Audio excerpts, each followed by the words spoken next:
Innal hamdalillah nahmaduhu wa nasta'inuhu wa nastaghfiruh wa na'udzu billahi min shururi anfusina wa sayyiati a'malina. May yahdihillahu fala mudhillalah wa may yudlil fala hadiyalah. Ashhadu an la ilaha illallah wahdahu la syarikalah wa ashhadu anna Muhammadan abduhu wa rasuluhu alladzi la nabiyya ba'dah. Qala Allah Ta'ala ya ayyuhalladzina amanu taqullaha haqqa tuqatih wa la tamutunna illa wa antum muslimun.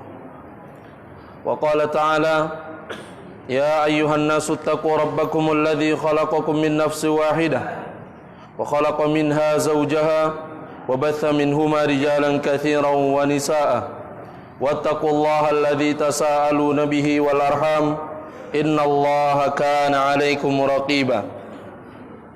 Wa qala ta'ala ya ayyuhalladzina amanu taqullaha wa qulu qawlan sadida yuslih lakum a'malakum wa yaghfir lakum dhunubakum wa may yuti'illaha wa rasulahu faqad faza fawzan 'azima.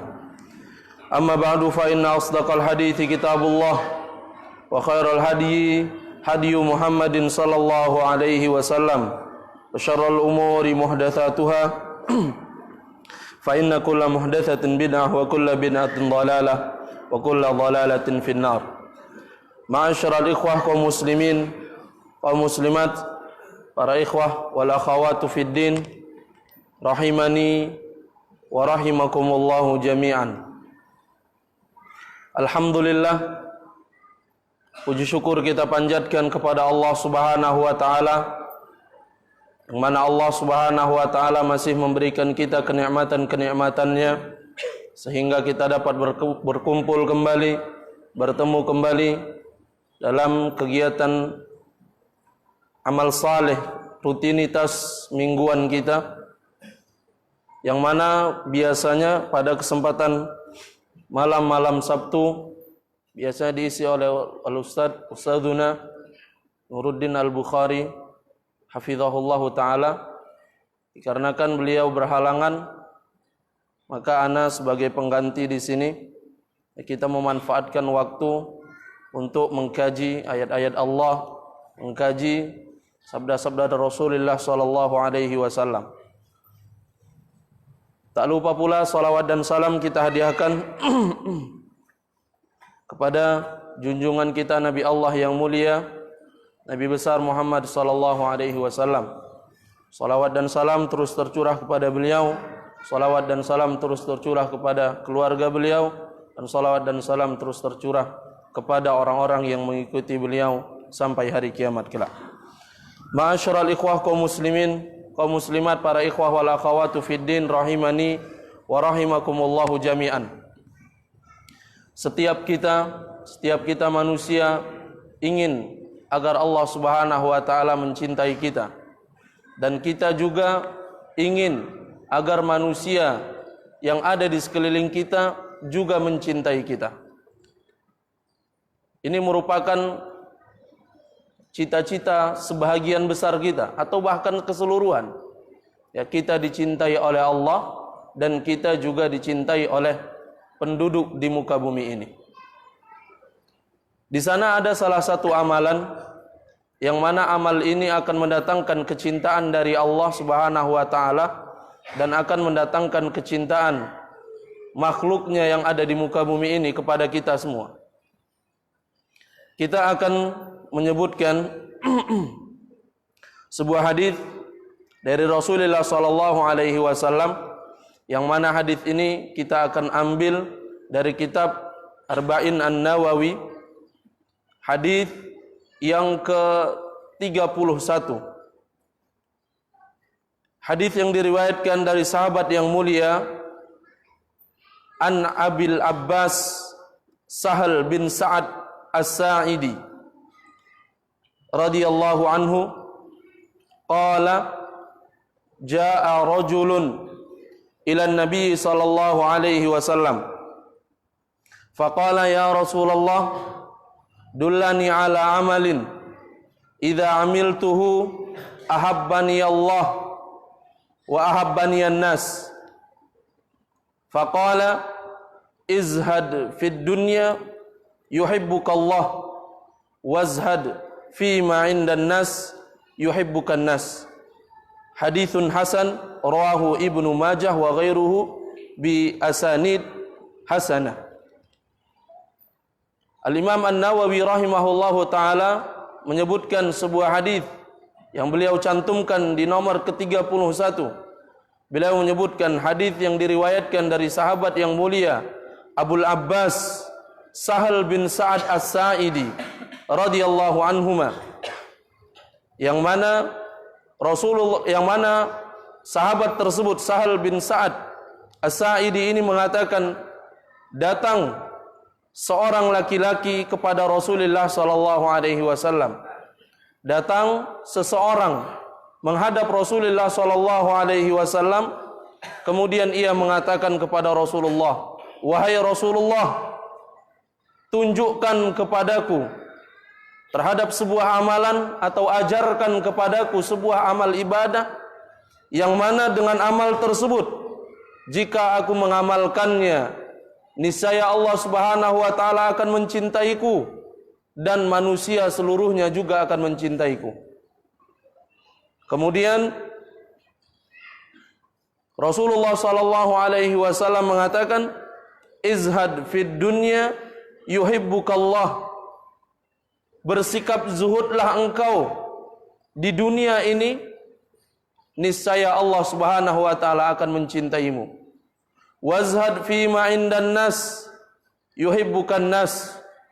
Dan bersikap zuhudlah engkau terhadap apa yang ada pada manusia, niscaya engkau akan dicintai oleh manusia. Hadis ini adalah hadis hasan derajatnya dan diriwayatkan dari Abdullah, diriwayatkan oleh Ibnu Majah. Ma'asyiral ikhwah kaum muslimin, kaum muslimat, para ikhwah wal akhawatu fid din, rahimani wa rahimakumullahu jami'an. Hadis ini bercerita kepada kita, mengabarkan kepada kita tentang bagaimana kita agar kita dicintai oleh Allah Subhanahu wa taala dan manusia di muka bumi ini. Sebelum kita membahas tentang hadis ini, ada baiknya kita sedikit berkenalan dengan sahabat yang meriwayatkan hadis ini, yaitu Sahal bin Sa'ad As-Sa'idi radhiyallahu anhuma. Beliau Sahal bin Sa'ad As-Sa'idi radhiyallahu anhuma ini memiliki kunyah, memiliki panggilan Abul Abbas, ya, bapaknya si Abbas. Abbas ini adalah nama anaknya. Beliau bernama Sahal bin Sa'ad bin Malik Al-Ansari radhiyallahu anhuma. Jadi beliau adalah salah seorang sahabat Rasul sallallahu alaihi wasallam dan bapaknya juga sahabat Rasul sallallahu alaihi wasallam. Ya. Beliau termasuk orang-orang Ansar, orang-orang yang menetap di kota Madinah, yang menolong kaum Muhajirin untuk tinggal, untuk menetap di kota Madinah. Dan beliau ini, ma'asyiral ikhwah azanillahu wa iyyakum jami'an, sebelum bernama Sahal, ya, nama beliau adalah Huzan. Ya. Nama beliau adalah Huzan. Kemudian setelah itu beliau diganti namanya oleh Rasulullah SAW. Diganti menjadi Sahal. Huzan itu artinya adalah keburukan, kesedihan, kesusahan. Ya. Inilah, ya, yang diajarkan oleh Rasul SAW ketika kita mengetahui bahwasanya ada suatu nama, baik itu nama tempat ataupun nama yang lainnya atau nama manusia yang memiliki arti yang buruk, maka kita disunahkan untuk menggantinya, ya, mengganti nama tersebut. Tapi ingat, nama yang memiliki arti yang buruk, bukan seluruh nama yang bukan Arab kita ganti. Ya. Nama yang memiliki arti yang buruk, hendaknya kita menggantinya. Contohnya ini, Hazan. Ya, Sahal bin Sa'ad As-Sa'idi ini sebelumnya bernama Hazan. Dahulu ada salah seorang yang hidup di zaman Rasul SAW juga bernama bernama Hazan. Ya. Beliau bernama Hazan. Ada seseorang yang bernama Hazan, kemudian Rasul SAW memerintahkan untuk menggantinya. Kemudian orang ini mengatakan, ma ana bimughayyirin isman sammanihi abi. Apa katanya? Dia menolak untuk mengganti nama yang diperintahkan oleh Rasul SAW tadi. Ya. Ia mengatakan, aku tidak mau mengganti namaku yang mana nama ini adalah pemberian orang tuaku. Ya, tetap ngeyel, Pak. Nggak mau mengganti namanya. Kemudian setelah kejadian itu, kata orang yang bernama Hazan ini tadi, famazalat fina khuzunatal ba'd. Dan tidaklah setelah itu kecuali kesedihan terus melanda kehidupanku. Ya. Jadi ingat, nama adalah sebuah doa. Jadi tidak kurang tepat kalau seandainya ada yang mengatakan apalah arti sebuah nama. Jadi kalau seandainya nama tersebut mengandung makna yang buruk, maka ganti. Dahulu Rasul SAW ketika berkunjung ke kota Madinah, para sahabat mengatakan bahwasanya kota ini namanya Yathrib. Ya, namanya Yathrib. Kemudian Rasul SAW menggantinya dengan Tibah. Ya. Yathrib artinya rusak. Ya. Rusak atau jelek. Ya. Madinah sebelum bernama kota Madinah bernama Yathrib. Yang mana artinya itu jelek atau rusak. Tinggal kita mau pilih yang mana. Mau arti jelek atau mau arti rusak. Nah, Rasul SAW menggantinya dengan sebutan Tibah atau Tayyibah, yang artinya baik, subur, indah. Inilah yang diganti oleh Rasul SAW. Dan Sahal bin Sa'ad As-Sa'idi ini, beliau adalah seorang sahabat yang ikut di perang Tabuk, dan beliau merupakan pasukan yang paling kecil. Ya, pasukan yang terkecil di perang Tabuk.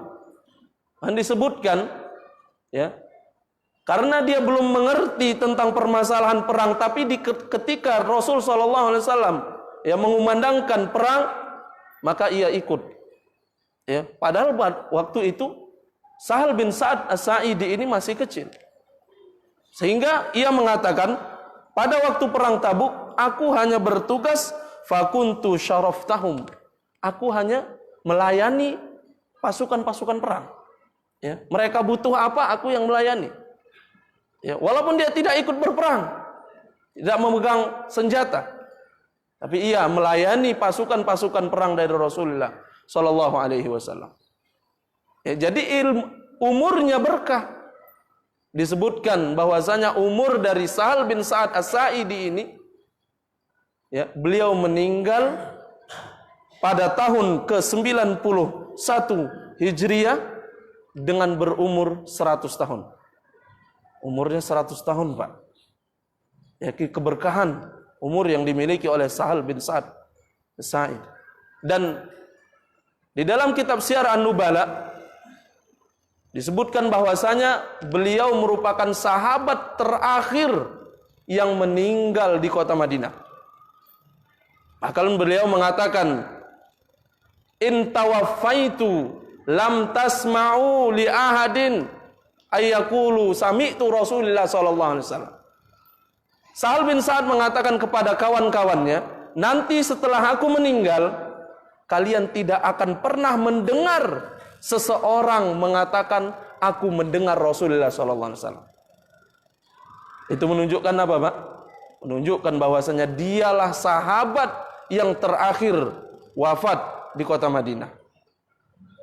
Kalian tidak akan pernah mendengar lagi setelah meninggalku nanti orang yang mengatakan aku mendengar dari Rasul sallallahu alaihi wasallam. Ya. Ma'asyiral ikhwah kaum muslimin, kaum muslimat, para ikhwah wal akhawatu fid din rahimani wa rahimakumullahu jami'an. Beliau adalah seorang sahabat Rasul sallallahu alaihi wasallam yang meriwayatkan hadis sebanyak 188 hadis. Ya, hadis yang diriwayatkan oleh Sahal bin Sa'ad As-Sa'idi ini berjumlah 188 hadis. Ma'asyiral ikhwah kaum muslimin, kaum muslimat, a'azzani Allah wa iyyakum jami'an. Sahal bin Sa'ad As-Sa'idi dia berkata bahwasanya suatu ketika datang kepada Rasulullah sallallahu alaihi wasallam seseorang. Ya, di sini Sahal bin Sa'ad As-Sa'idi tidak menjelaskan siapa yang datang. Ya, dan para pensyarah hadis ini tidak bercerita, tidak mengabarkan, tidak menyebutkan siapa orang yang dimaksud oleh Sahal bin Sa'ad As-Sa'idi ini. Namun ingat, yang bertanya tentu saja seorang sahabat Rasul sallallahu alaihi wasallam, orang yang beriman kepada Rasulullah sallallahu alaihi wasallam. Ya. Jadi ketika kita tidak mengetahui nama seorang sahabat itu, maka tidak berpengaruh terhadap konteks hadis. Ya, hukum dari hadis. Jahlus sahabati la yadur. Ketidaktahuan kita terhadap nama seorang sahabat itu tidak berpengaruh terhadap hadisnya. Ya. Jahlus sahabati la yadur. Ya, kullu sahabati kulluhum udul. Sahabat itu seluruhnya adil. Dan sudah diridhai, dijamin oleh Allah Subhanahu wa taala. Ya, radhiyallahu anhum wa radu'an. Mereka diridhai Allah. Mereka meridhai Allah dan mereka juga diridhai oleh Allah Subhanahu wa taala. Jadi datang salah seorang sahabat Rasul sallallahu alaihi wasallam bertanya. Lihat pertanyaannya ini, Pak, Ibu, kaum muslimin, kaum muslimat, rahimani Allah wa iyyakum jami'an. Pertanyaan yang timbul dari keikhlasan hati. Inilah yang membedakan kita dengan para sahabat Rasul sallallahu alaihi wasallam. Mereka timbul pertanyaan mereka dari ketulusan jiwa. Mereka bertanya tentang ada tidak amalan yang mendatangkan kecintaan Allah dan kecintaan makhluknya di muka bumi ini. Ini menunjukkan para sahabat sangat bersemangat terhadap amal saleh, yang mana amal saleh itu akan mendatangkan kebaikan untuk dirinya. Ya, ini perbedaan kita dengan sahabat. Sahabat itu mengatakan, ya Rasulullah, wahai Rasulullah, dullani ala amalin idza amiltuhu ahabbani Allahu wa ahabbani an-nas. Wahai Rasul, ajarkan kepadaku, tunjukkan kepadaku sebuah amalan yang mana jikalau amalan ini aku amalkan, niscaya Allah akan mencintaiku dan seluruh manusia juga mencintaiku. Lihat, ini sebuah pertanyaan yang muncul dari kemurnian hati seorang sahabat Rasulullah sallallahu alaihi wasallam yang memang menginginkan kebaikan. Bertanya bukan untuk yang lainnya, akan tetapi untuk diamalkan sehingga dia mendapatkan kebaikan-kebaikan yang dijanjikan oleh Rasul sallallahu alaihi wasallam. Kemudian kata Rasul sallallahu alaihi wasallam, izhad fid dunya. Zuhudlah engkau hidup di dunia ini, niscaya engkau akan dicintai oleh Allah Subhanahu wa taala. Al-Imam Ibnu Rajab Al-Hambali rahimahullahu taala ketika menafsirkan atau menjelaskan, mensyarah hadis ini, beliau mengatakan az-zuhdu fid dunya bi thalathati asya. Zuhud di dunia, orang yang hidup di dunia ini dalam keadaan zuhud itu ada 3 perkara. Ya, ada 3 kondisi bagaimana seseorang itu agar orang tersebut disebut zuhud terhadap kehidupan dunia ini. Ada 3 perkara. Yang pertama, ayyakunal abdu bima fi yadillah awthaq minhu bima fi yadi nafsihi. Hendaknya seseorang itu, seorang hamba,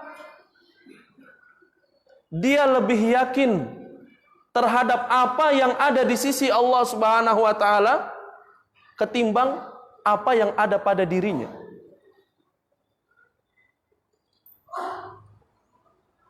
Dia lebih yakin terhadap janji-janji Allah Subhanahu wa taala ketimbang apa yang ada pada dirinya. Jadi ada salah seorang ulama yang bernama Abu Hazim. Abu Hazim ini terkenal dengan kezuhudannya, Pak. Bu, muslimin azzani Allah wa iyyakum jami'an. Abu Hazim ini suatu ketika dia ditanya oleh murid-muridnya. Dia ditanya, "Ma maluka?" Apakah engkau memiliki harta? Ya. Abu Hazim Az-Zahid ini, seorang yang zuhud ini ditanya oleh muridnya, apakah engkau memiliki harta? Kemudian ia menjawab, qala li malani la akhsha ma'ahumal faqr. Abu Hazim mengatakan, aku memiliki 2 harta. Yang mana dua harta ini, dengan memiliki 2 harta ini aku tidak takut terhadap kemiskinan. Ada 2 hartaku, yang mana dengan kepemilikan 2 harta ini aku tidak takut terhadap kemiskinan. Apa hartanya? Yang pertama, ats-tsiqatu billah. Yakin sepenuhnya dengan Allah Subhanahu wa taala. Kemudian yang kedua, wal ya'su mimma fi aidin nas. Tidak berharap banyak terhadap apa yang ada pada manusia. Lihat ma'asyiral ikhwa azani Allah wa iyyakum jami'an. Ya. Seseorang yang zuhud, dia yakin terhadap apa yang ada pada Allah Subhanahu wa taala. Kemudian Abu Hazim juga ditanya, apakah engkau tidak pernah takut miskin? Wahai Abu Hazim, apakah engkau tidak takut miskin? Kemudian ia mengatakan, kaifa akhshal faqr wa maulaya lahu samawati wal ard wa ma fihin. Abu Hazim mengatakan, bagaimana aku bisa takut terhadap kemiskinan sedangkan Tuhanku adalah pemilik segala sesuatu yang ada di muka bumi, langit dan di bumi. Allah Subhanahu wa taala Tuhanku pemiliknya. Mengapa aku takut? Dan inilah sikap zuhud seorang yang bernama Imam Abu Hazim rahimahullahu taala. Kemudian yang kedua yang disebutkan oleh Imam Ibnu Rajab Al-Hambali di dalam kitabnya Jami'ul Ulum wal Hikam, beliau mengatakan, ayyakunal abdu idza usiba bimusibatin fid dunya yuraghibu fi thawabi dzalika ala Allah azza wa jalla. Beliau mengatakan, orang yang zuhud hendaknya ketika orang zuhud tersebut ditimpa musibah dari musibah-musibah dunia, maka hendaknya dia berharap untuk pahala dari Allah Subhanahu wa taala sebagai gantinya. Ketika kehilangan, baik itu kehilangan harta ataupun kehilangan orang yang kita sayangi, yang kita kasihi, maka harapkan dengan kehilangan tersebut, dengan musibah tersebut, ya, pahala dari Allah Subhanahu wa taala. Ya. Bahkan ada doa yang diajarkan oleh Rasulullah sallallahu alaihi wasallam, ya, agar kita sanggup untuk menghadapi ujian di dunia, ya, agar kita bersabar terhadap cobaan di dunia ini. Rasulullah sallallahu alaihi wasallam selalu berdoa, dan doa yang dipanjatkan oleh Rasulullah sallallahu alaihi wasallam, Allahumma qsim lana min khasyatika ma tahulu bihi bainana wa baina ma'siyatik. Ya Allah, ya Tuhanku, ya Allah, curahkan kepadaku, berikan kepadaku rasa takut, yang mana dengan rasa takut tersebut aku terhalangi dari bermaksiat kepadamu. Ini doa pertama dari Rasul sallallahu alaihi wasallam. Wa min ta'atika ma tuballighuna bihi jannatak, dan ya Allah, berikan kepadaku ketaatan yang mana dengan ketaatan tersebut aku bisa memasuki surgamu ya Allah. Ini doa Rasul sallallahu alaihi wasallam. Juga doa yang ketiga kata Rasul sallallahu alaihi wasallam, wa minal yaqini ma tuhawwinu bihi masaibad dunya.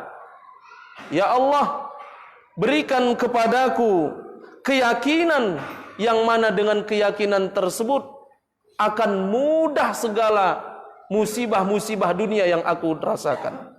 Dan inilah doa yang dipanjatkan oleh Rasul sallallahu alaihi wasallam agar beliau sallallahu alaihi wasallam mampu menghadapi cobaan hidup. Ya. Inilah butuh yang namanya keyakinan yang murni dari orang-orang yang ingin bersikap zuhud di dunia ini. Ingat, zuhud bukan berarti hidup miskin. Ya. Zuhud bukan berarti hidup miskin.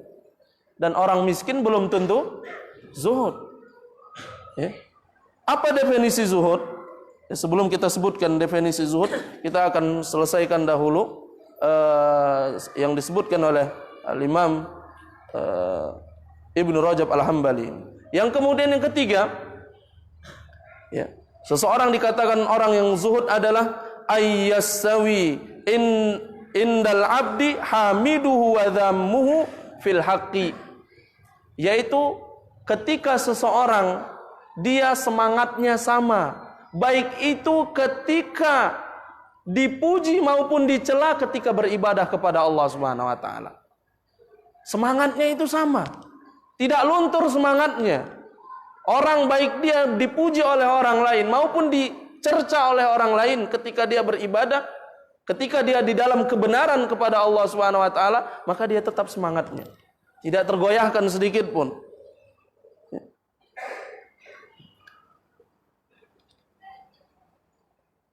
Makna dari zuhud, ma'asyiral ikhwah azani Allah wa iyyakum jami'an.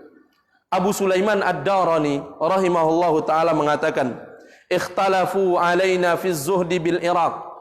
Orang-orang di Irak sana, ya, mereka berselisih pendapat tentang makna dari zuhud. Ada yang mengatakan zuhud itu tarku liqa'in nas, meninggalkan kehidupan bersama manusia. Jadi hidupnya sendirian saja. Ya. Bersemedi.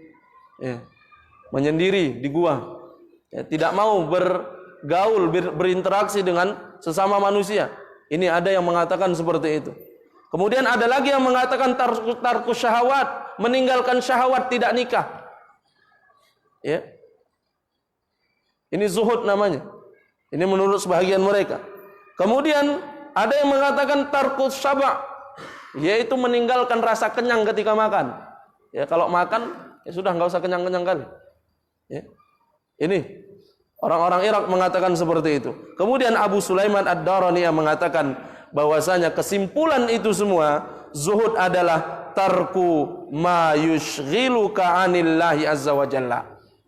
Yaitu zuhud adalah meninggalkan segala hal yang dapat menyibukkan kita dari mengingat Allah Subhanahu wa taala. Zuhud adalah meninggalkan segala sesuatu yang menyibukkan seseorang dari mengingat Allah Subhanahu wa taala. Jadi kalau seandainya ada bisnis seseorang yang dapat menyibukkan dirinya, maka cara zuhudnya bagaimana? Tinggalkan bisnisnya. Ya, bukan berarti tidak bekerja. Oh, zuhud sudah Ustaz, di rumah saja. Zuhud. Ya. Tidak. Fudail bin Iyad rahimahullahu taala sempat merasa keheranan dengan gurunya. Ya, ia bertanya kepada Abdullah bin Mubarak. Abdullah bin Mubarak ini adalah guru dari Fudail bin Iyad. Ia mengatakan, "Anta ta'muruna bizuhud."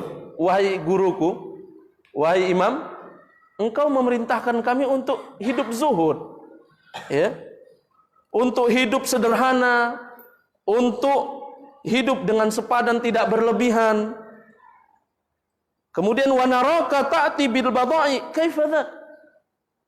Kemudian Fudail bin Iyad mengatakan kepada Abdullah bin Mubarak, engkau memerintahkan kami untuk zuhud, tidak berlebih-lebihan dalam kehidupan dunia. Tapi kami lihat engkau terus bekerja. Ya, engkau perlu terus bekerja. Bagaimana ini bisa kita gabungkan?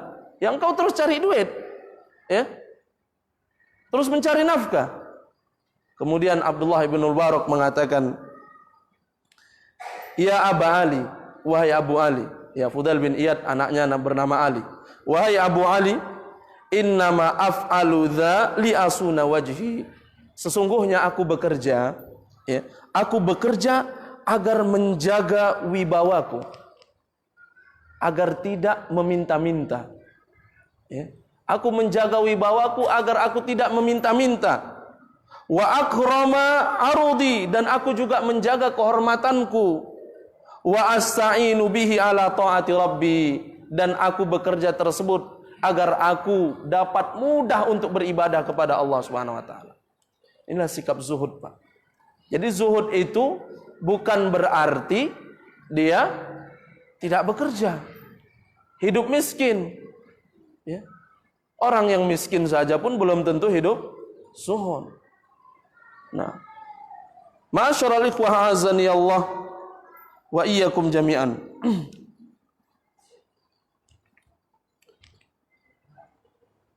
Ma yustafadu minal hadis, yang dapat kita petik dari hadis yang kita sebutkan, ya. Yang pertama, itsbatu sifatil mahabbah lillahi azza wa jalla, yaitu penetapan bahwasanya Allah memiliki sifat mahabbah, rasa cinta. Jadi Allah Subhanahu wa taala memiliki rasa cinta kepada hamba-hambanya. Jadi bukan berarti ketika Allah Subhanahu wa taala memerintahkan ini, melarang ini, bukan berarti Allah tak sayang. Ya. Allah dengan kasih sayangnya memerintahkan ini dan itu. Allah mengatakan, ayah sabul insanu ayyutraka suda. Apakah manusia menyangka ketika Allah Subhanahu wa taala sudah diciptakan, Allah Subhanahu wa taala menciptakan manusia, apakah Allah Subhanahu wa taala meninggalkan begitu saja? Allah biarkan begitu saja manusia?